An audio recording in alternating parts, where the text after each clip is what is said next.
Halo sobatku, selamat datang di channel Sobat Movie. Tempatnya review film paling asik dan menarik buat sobatku semua. Yang baru gabung, silakan klik tombol subscribe ya dan nyalakan loncengnya. Supaya kalian tidak ketinggalan film-film seru yang Mimin upload. Oke, gak usah berlama-lama lagi. Langsung aja kita ke reviewnya. Gasken sob.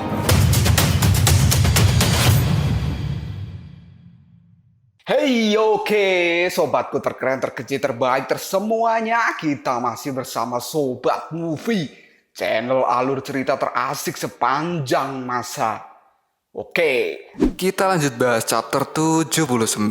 Gak usah cacicot banyak bacot, kita langsung masuk aja ke pembahasan. Si Tianren yang merasa Dewa Sasin ini tidak sopan pada Raja Kebajikan, dia pun kini melompat dan akan menghajar Dewa Sasin. Dan tiba-tiba saja, kini Tai Sang Lojun pun berteriak pada si Tianren agar berhenti. Mendengar kata-kata teriakan dari Tai Sang Lojun, kini Tianren pun langsung mengalihkan serangannya. Dan hal itu membuat tanah di depan Dewa Sasin menjadi meledak dan membentuk sebuah garis. Kemudian Tianren pun kini meminta maaf dan akan mematuhi apa yang diucapkan oleh Tai Sang Lojun. Tai Sang Lojun pun berkata dalam hatinya, si idiot ini ternyata sangat nurut padaku. Lalu Tianren pun kini bertanya pada Tai Sang Lojun, ayah, siapa dia? Dan Tai Sang Lojun pun mengatakan bahwa dia itu namanya adalah Sasin Guanyin dan dia adalah kakak laki-laki tertuamu. Kemudian Tianren pun kini menjadi bingung. Lalu dia pun memegangi kepalanya dan berkata,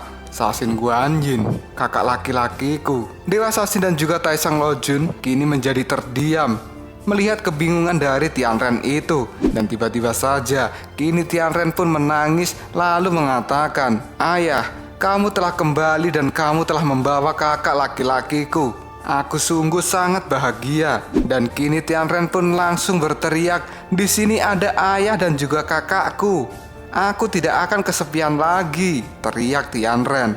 Tianren yang terlihat sangat senang ini, dia pun tidak sadar sampai-sampai tangannya mengeluarkan petir yang langsung menyambar tempat ini. Hal itu membuat Dewa Sasin dan juga Tai Sang Lojun menjadi terkejut. Lalu Tai Sang Lojun pun kini tersenyum dan berkata dalam hatinya, si bodoh ini sangat kuat. Aku bisa memanfaatkan kekuatannya.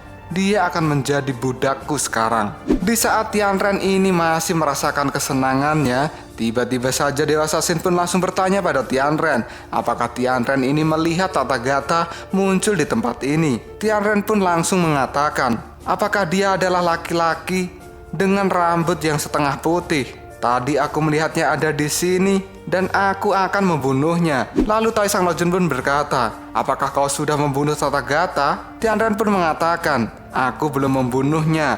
Tapi pada saat itu, saat aku ingin membunuh Tathagata ini, tiba-tiba saja si Taois menghentikanku dan dia langsung kabur membawa Tathagata. Lalu Tai Sang Lojun pun kini berkata pada si Tianren, apakah Tianren mau membantu dirinya untuk menemukan Tathagata? Tianren pun kini langsung terbang dan dia berkata bahwa dia akan segera menemukan Tathagata. Lalu Tianren pun kini mengajak Tai Sang Lojun dan juga Dewa Sasin untuk mengikutinya. Dewa Sasin pun kini langsung bertanya pada Tai Sang Lojun, Raja Kebajikan, orang ini sangat aneh.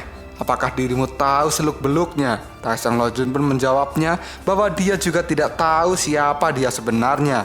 Tapi hal ini tidak perlu dipikirkan lebih jauh, karena yang terpenting saat ini adalah menemukan Tathagata dan lalu menyusun rencana untuk mengalahkan roh darah bumi. Setelah berkata seperti itu, kini Raja Kebajikan pun langsung menyusul si Tianren. Dan Dewa Sasin pun kini juga langsung mengikutinya dari belakang.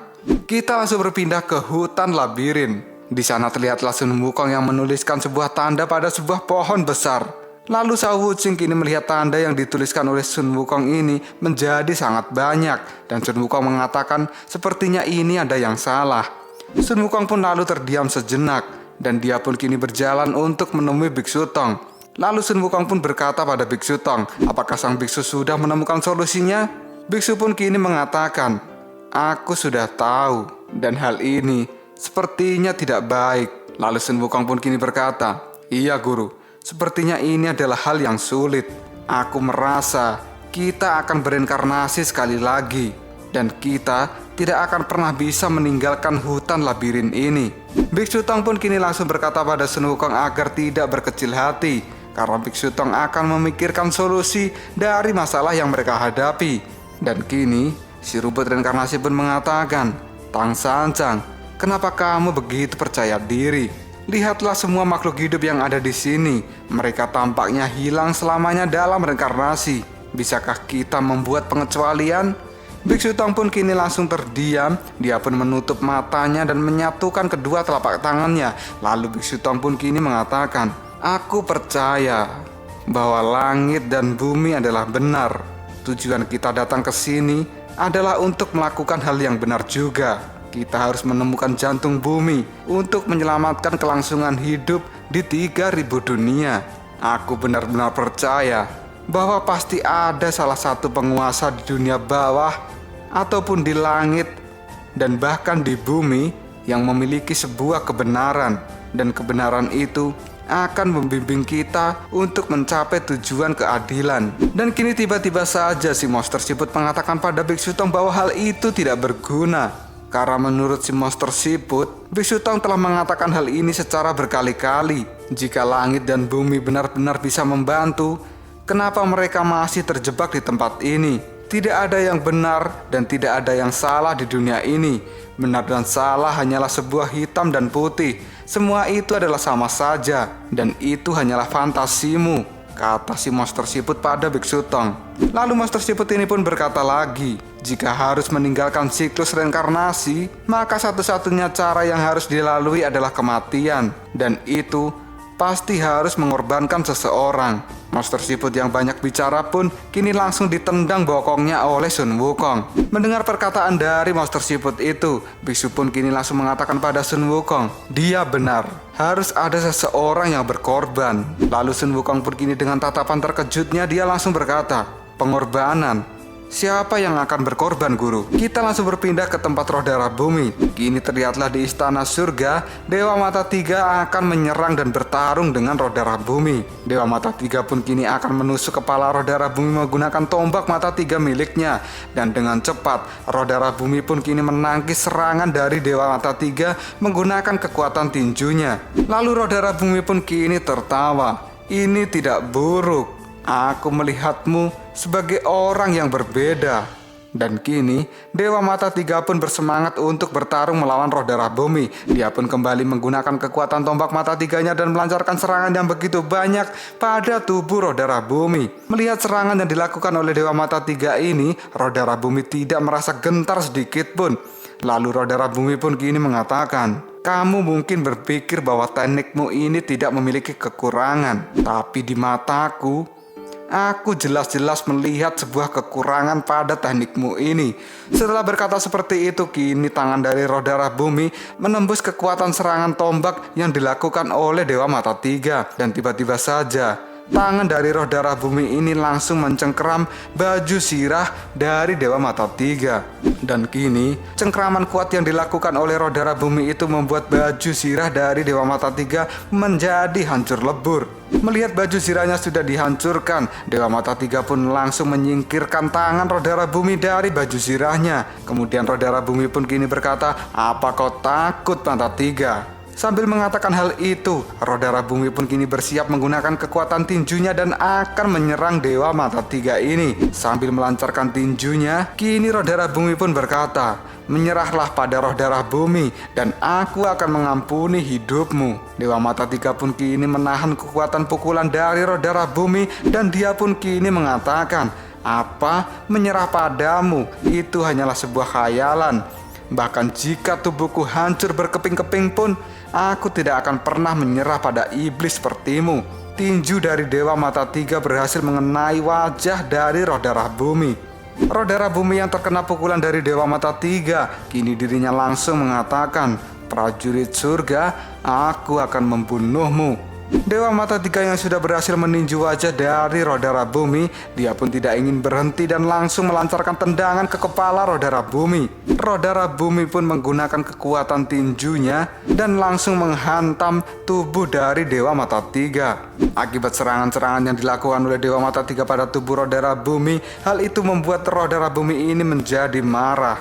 Dan dia pun kini mengeluarkan kekuatan besarnya. Dan kini cerita pun langsung flashback pada percakapan Dewa Mata Tiga dengan Dewa Sasin. Pada saat itu, Dewa Sasin dan Dewa Mata Tiga berada di sebuah atap rumah dan melihat keindahan dari matahari yang terbenam. Lalu Dewa Sasin pun mengatakan, "Mata Tiga, semoga akhir dari dirimu nanti akan indah seperti matahari terbenam ini." Lalu Dewa Mata Tiga pun kini menjawabnya, "Aku memang berharap seperti itu."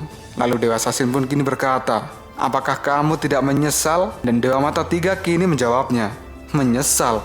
Kenapa aku harus menyesal?" Dan kini Dewa Sasin pun mengatakan pada Dewa Mata Tiga, "Aku berharap bahwa ketika hidupku nanti berakhir, aku juga tidak memiliki sebuah penyesalan." Kemudian Dewa Mata Tiga pun kini mengatakan pada Dewa Sasin bahwa dia hanya menginginkan satu kematian. Kematian yang diharapkan oleh Dewa Mata Tiga ini adalah kematian di dalam peperangan. Karena jika dia mati pada saat perang melawan musuh, maka dia akan dianggap sebagai seorang dewa yang mempertahankan sebuah kehormatan. Dan kini terlihatlah roh darah bumi dengan kekuatan besarnya, dia akan menghancurkan tubuh dari Dewa Mata Tiga. Dan benar saja, serangan dahsyat yang dilakukan oleh roh darah bumi ini akan benar-benar menghantam tubuh dari Dewa Erlang ini. Dan tiba-tiba saja, sebuah ledakan dahsyat kini terlihat di langit istana surga.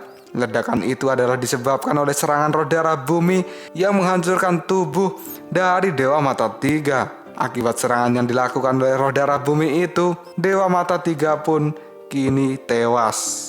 Lalu bagaimanakah cerita selanjutnya? Apakah roh darah bumi akan mengamuk dan menghancurkan seluruh surga? Tunggu aja jawabannya di next video. Koprol Shop.